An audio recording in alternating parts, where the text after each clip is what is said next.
I know what you're thinking. It's Christmas, it's the new year, and there are just not enough lists to go around at this time of year. Best book of the year, best movie of the year, album of the year. Well, don't worry. I have also made a list. But in all seriousness, this kind of is one of my favorite times of the year. I like all the lists. I also like to just use it as an opportunity to take some time to look back over all the books that I read over the course of the year. Some years it's a lot, some years it's not. But I do get value in just reminding myself what I learned and what I read, and in some ways just using it as a way to reflect on the year as a whole. I've been doing it for the last few years, but this is the first year that I'm going to do it in video format. And to give a little bit of structure to the video, I've grouped every book that I read this year into 4 different categories, but I'm basically going to just go through each one, give a little bit of a summary on what each book is about, my experience reading it. If it was worth it, I'll maybe touch on one thing that really stood out to me or that I took away from the book. And then finally, I'll give a rating and a recommendation to you guys on whether or not it's worth including in your 2026 reading list. This is probably going to be a long video, so without further ado, let's just get into it. Grab a tea, grab a coffee, and let's have a chat. Okay, this is in no particular order, but the first category I'm going to go through is global systems and geopolitics. The first book is Principles for Dealing with the Changing World Order: Why Nations Succeed and Fail by Ray Dalio, which was published in 2021. So this book is basically an attempt by Dalio to predict the future by studying the past, which is dubious at best. I think as an investor, he's probably heard the saying that past performance does not indicate future returns. Nonetheless, we basically all do it. Everyone does it. And to be honest, it doesn't mean that looking at the past isn't valuable. What Ray does in this book is basically look at the last 500 years, all the major empires that have existed in that time, the Dutch, the British, the American, and he doesn't really go back further than the 500 years. But if I'm remembering correctly, he basically says that it's just too far back and not really possible to draw any good insight out of that period. Nonetheless, he basically tries to understand if there are any predictable patterns to the rise and fall of all these empires, and if we can take those patterns and look at today through those lenses and understand where we are in the cycle of the American Empire, as he calls it. Overall, this book is very readable. It is a very long period of time, which brings with it a lot of nuance and complexity, and I think he does a pretty good job. I do also think that because of the breadth of his analysis, it kind of falls short a little bit in being convincing. Like any contemporary social commentary, it's difficult to read the book and know whether or not he's right. Like, there have been many social commentary books written throughout history which have not only been convincing, but have had major impacts on policy decisions by major governments, which when you look at them in hindsight, you realize that they were just completely wrong, and being convincing doesn't mean that you're right. That said, I think what Ray does in the book is pretty fair. There are obviously major patterns of behavior and circumstance that repeat themselves in the rise and the fall of an empire, including war or catastrophes, which when coupled with insecurity in an empire because of high debt levels or other issues, compound to start the collapse of that empire. And Ray does a good job weaving this all together to create a very compelling narrative. Now, Ray's main case is that the US is approaching the end of its cycle as the global world power. It has too much debt, it has too high a spending, bloated bureaucracy, crumbling infrastructure, etc., etc. And the Chinese, on the other hand, are growing increasingly influential and powerful every single year. And that is fair enough. Ray is obviously more of an expert than me in macroeconomics and investing. But I can also think of some arguments that I don't really think he touches on in the book. Like, for example, the Chinese government has made it very clear to the businesses operating within the region that the CCP is in control. If the business gets too large or starts to step on the toes of the CCP government, it is not afraid to step in and put the reins on the operations of that business. So from my perspective, what is such an important question to answer is there any other viable market for investors to put their money. If there's no alternative to the US in terms of favorability for investors to allocate their capital, then ultimately money is going to keep flowing from the rest of the world towards the US. And ultimately that gives them most, if not the vast majority of economic leverage in the world. And I'm a little bit disappointed that Ray doesn't touch on this in the book, because I just think that you can't have a discussion about the current global empire falling apart without discussing how the rising power, in Ray's words, is not a competitive investment vehicle for global funds to flow into. Overall, I think this is a pretty good book, especially if you're just getting into geopolitics or you're coming from a background of finance and economics. It is written by someone who probably speaks a similar language to you, and for that reason you might find greater insight into his writing. I think for me this book is like a 7. Okay, book number 2, The Elements of Power: Gadgets, Guns, and the Struggle for a Sustainable Future in the Rare Metal Age, by David S. Abraham, published in 2015. I picked up this book because rare earth metals are a topic that are increasingly covered in current event media, podcasts, news, etc. And I feel like it's a term that you can intuit what it means, but also I just have no idea what rare earth metals actually are.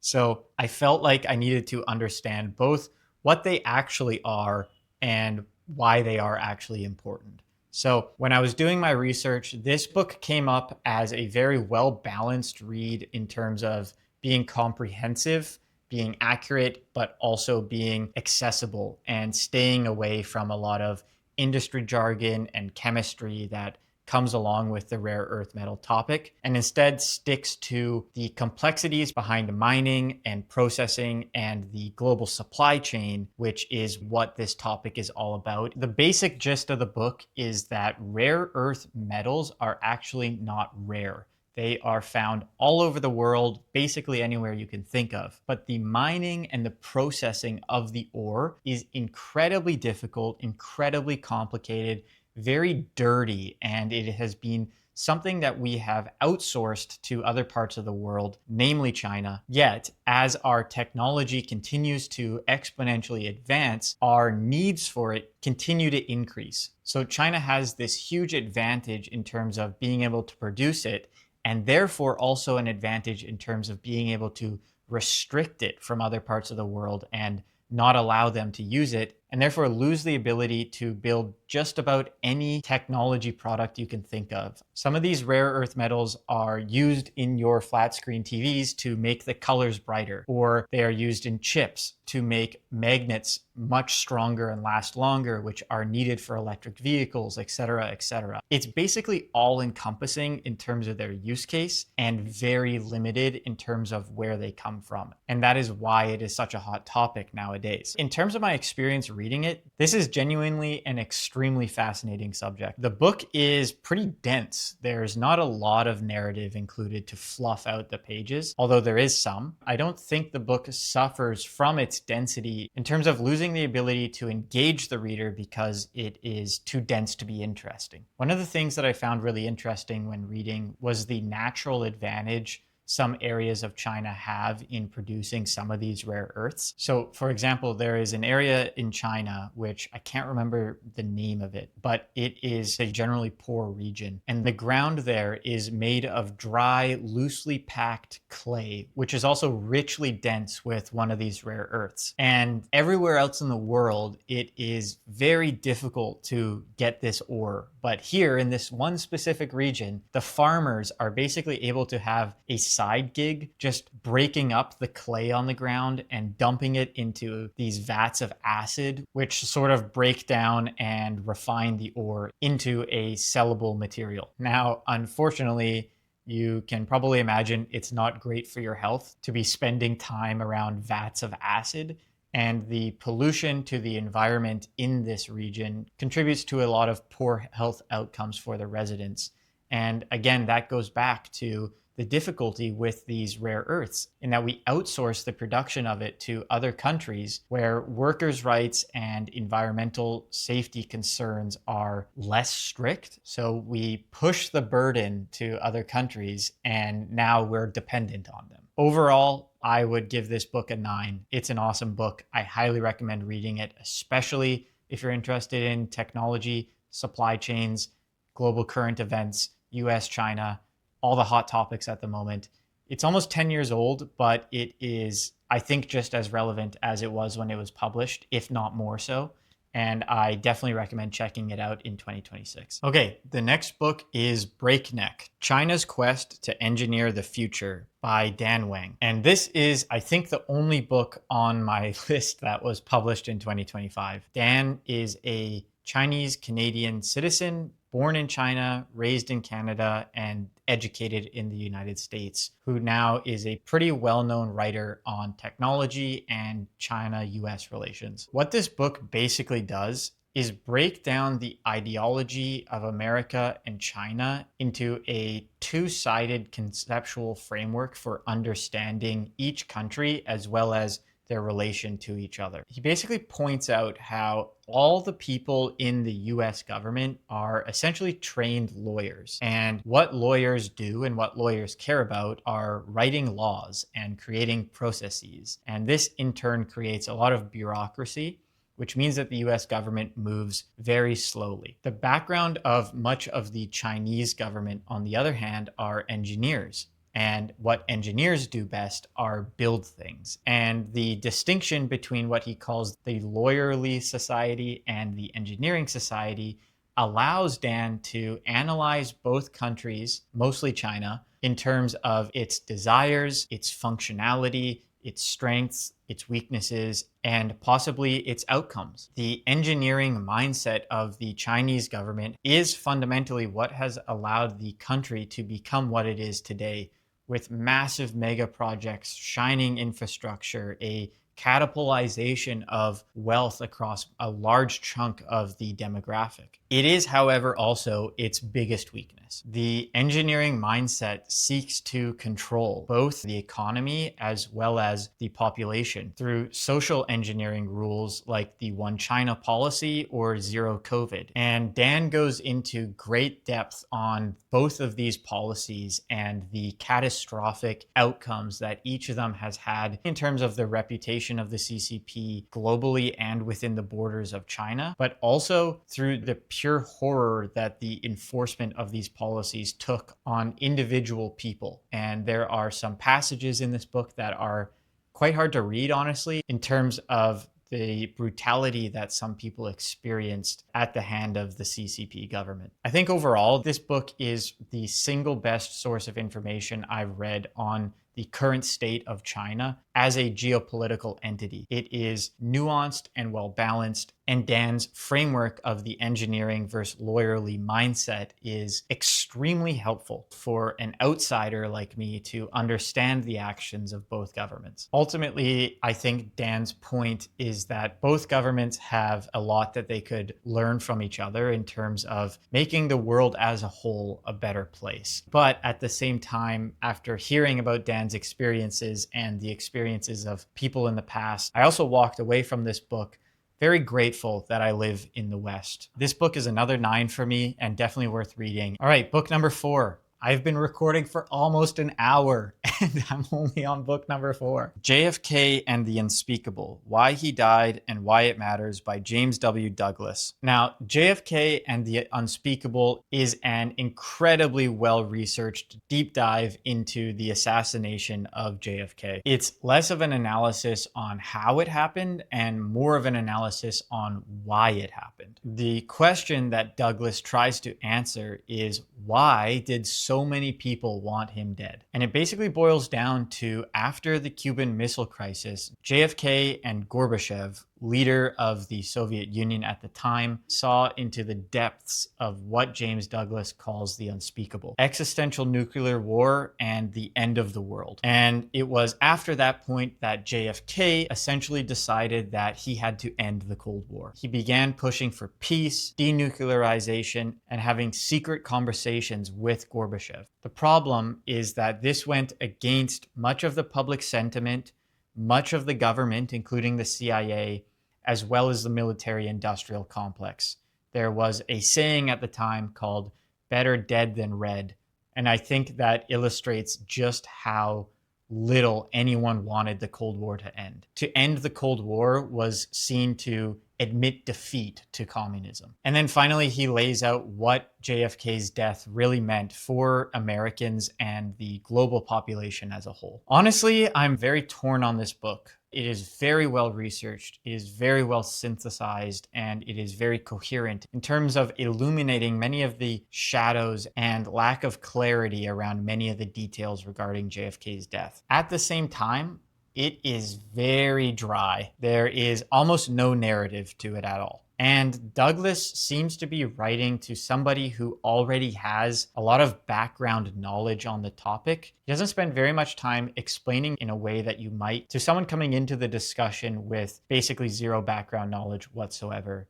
Like, I had to look up the details of other things to follow what he's saying. For example, earlier in the book, he discusses some of the controversy around the Bay of Pigs. And I actually didn't know what the Bay of Pigs was, so I had to look that up. And I just think that overall, this book is maybe better for someone who is into the JFK assassination rather than someone coming into it with next to zero prior knowledge. So full disclosure, I did not finish the book. I read maybe 50 to 60% of it, and then I decided to move on because I just wasn't enjoying it. So yeah, this is a tough one. Like I said, I respect the work, but I didn't enjoy it that much. So considering I didn't finish it, I think it's not really fair to give it a rating higher than a 5. And I can't really recommend it because I didn't like it that much myself. Okay, category number 2, existential and personal philosophy. The Myth of Sisyphus by Albert Camus, published in 1942. So if you've watched some of my prior videos, you'll know that I'm currently working through a reading list on the philosophy of technology, authenticity, and social acceleration. And The Myth of Sisyphus has actually been a book that I've wanted to read for a really long time. And it's one of the first books on that reading list. So I was very happy to just jump into it and get it read. It is an exploration into what he calls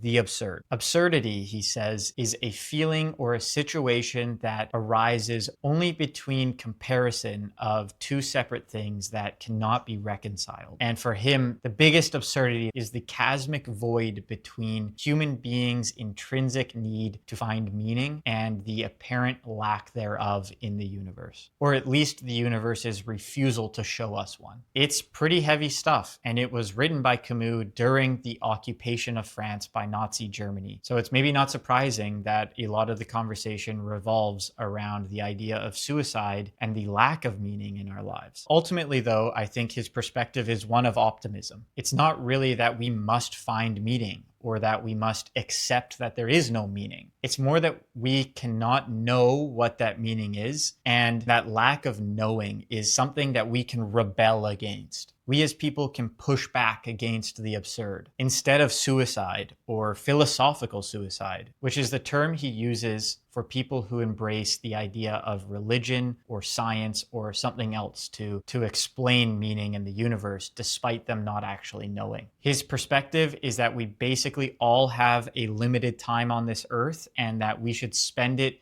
maximizing the depth and breadth of experiences that we get to have. Travel, create, love different people. I really liked this book. It's quite readable as far as philosophy goes. And I think it's one of those books that you can return to over and over again and be reminded of the lessons in it or find new lessons from the same words that you've read before. That being said, I don't think I agree with everything Camus discusses in this book. I can really appreciate where he's coming from. I can imagine the state of mind that someone would be in during the occupation of their country. That is something that I am fortunate enough to have never experienced. And I think you can feel in his writing the restriction and the resentment and the proximity to the void that a catastrophe might bring you to. But my problem with it is that I think it sort of avoids the idea of responsibility. A lot of people do find meaning, which is maybe the wrong word in the way that I think Camus uses it, but people do find meaning in taking on responsibility, as well as I feel there is sort of a neglect in Camus' writing for the virtues of thinking beyond oneself and caring about other people. If it's important for me to maximize my own life experiences, it goes forth logically that it's important for other people to maximize their life experiences. And I think you can even take it one more step to say that it is important for people who haven't been born yet to experience all that life has to offer. So if you follow that train of thought, I think that us in the current moment have some responsibility for the people of the future to be able to experience life as we do. That's probably debatable, but it's a feeling that I have while reading his book.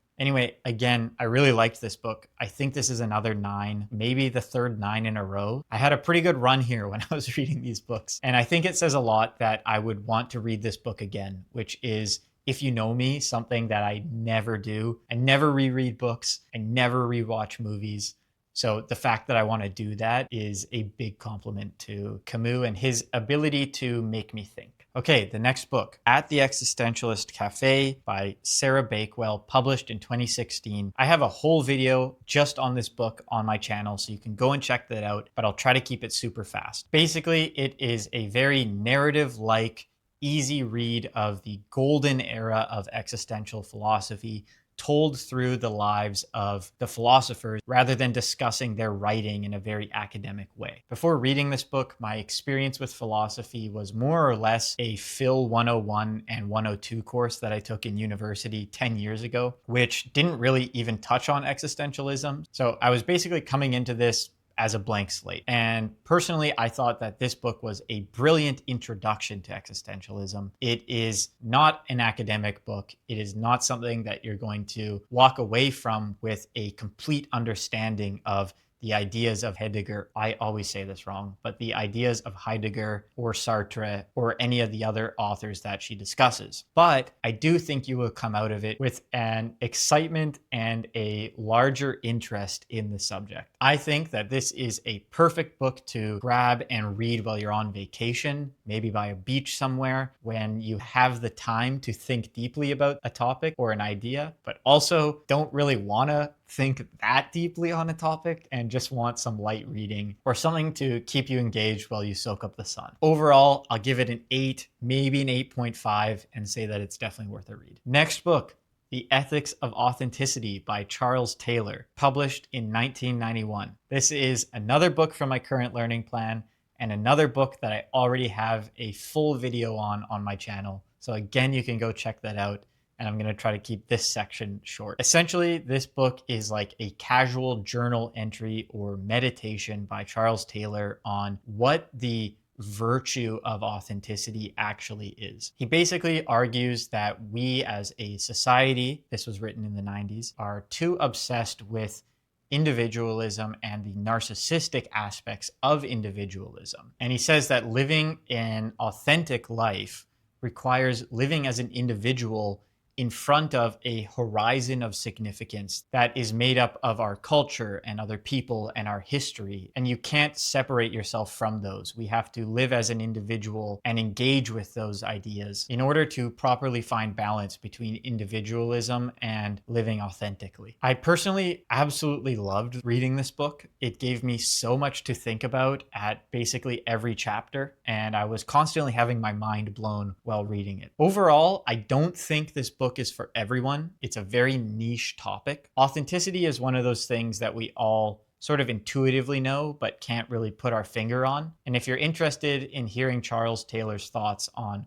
what it means to be authentic, then I think this is an excellent book for you. So overall, I'll give it an 8.5 and say that you should read it. Okay, another philosophy book. This is Sun and Steel by Yukio Mishima, published in 1968. Yukio Mishima was a pretty well-known author at the time of writing this book, and more or less lays out his late life philosophy of finding balance between the body and the mind through bodybuilding and martial arts and swordplay. He speaks about being a man of words for most of his life, staying indoors, being a sickly kid, being educated in the European classics, yet ultimately disengaged from reality. And one of the ideas that I found really interesting in this book is his conception of words themselves and their ability to be what he says is corrosive to reality, in that they can never truly reflect reality and they are all just abstractions of reality in order to communicate something. So there's just always a gap between what is felt, what is written or communicated, and then what is interpreted. And through this process, reality and meaning are corroded. What he discusses in a very poetic way is how his discovery of bodybuilding and swordsmanship allowed him to discover the language of the body and find true balance. Besides the idea of the corrosiveness of words, I found it very interesting to observe the continual darkening of his ideas and his words as the book progresses. One of the things you have to understand when you go into this book is that only a few years after publishing the book, Mishima essentially raised a militia and tried to overthrow the Japanese government to reinstate traditional Japanese values, which ended up failing, and he committed seppuku, or ritual suicide. Pretty intense stuff. And I think if you know that going into it, you can see how his ideology begins to descend into a very intense obsession with the idea of suffering and dying a worthy and heroic death. So all in all, I think that there is a lot that you can get out of such a short book. And I think taking a step back from the extreme endpoint that he reaches by the end of the book, we can still draw a lot of parallels to the way we live life today. I think we live even more so in a world of words. Many of us spend our entire days on the internet, on the computer, consuming and sharing information. And it doesn't necessarily have to be just words. All media essentially corrodes the sensory experience of being. So I think this book can ultimately just serve as a great reminder to get away from the desk, get outside, move your body. The mind and body are one thing, and that we have to serve both of them to be healthy and operate at the best of our abilities. I do think that the writing is very intellectual and very poetic, and I personally don't enjoy that as much in books. I had to use AI a lot to help me understand some of the passages. And I generally prefer if a book prioritizes accessibility and pure communication over flowery and beautiful writing. So I would give this an 8 out of 10, and I would say that it is worth a read. Next category is societal analysis and history. And the first book on the list is Sapiens, A Brief History of Humankind by Yuval Noah Harari, published in 2011. You've definitely heard of this book. Everyone's heard of this book. Everyone's read this book. And the title basically speaks for itself in terms of what it's about. It is a brief history on all of human history from the prehistoric era up to, 2011.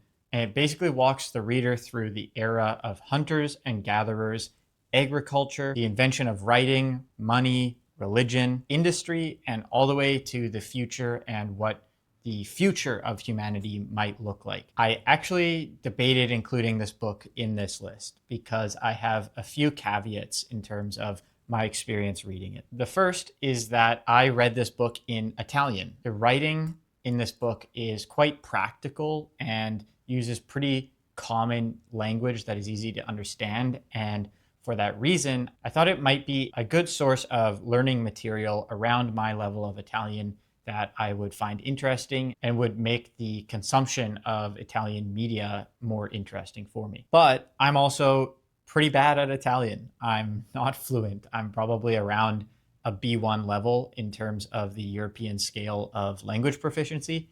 And that means that I was probably spending more of my time and effort while reading, trying to understand the writing of the book versus trying to fully conceptualize everything that he's writing about and integrate it into my understanding of the world. I could have just missed some key points or not fully appreciated what he is talking about or how he is writing in the book. The other big caveat is that I was basically reading a little bit every day, like a couple paragraphs here and there. And for that reason, it essentially took me like 2 years almost to finish this book. So I've been reading this book since 2024 and just making small, consistent progress on it. But I also think that maybe gives you a little bit of a clue into my thoughts on this book. It took me 2 years to read, and I honestly just didn't find it interesting enough to push myself to read any faster. It's just too broad. I respect the ambition in what is trying to be done here. However, I think anyone who has any base level of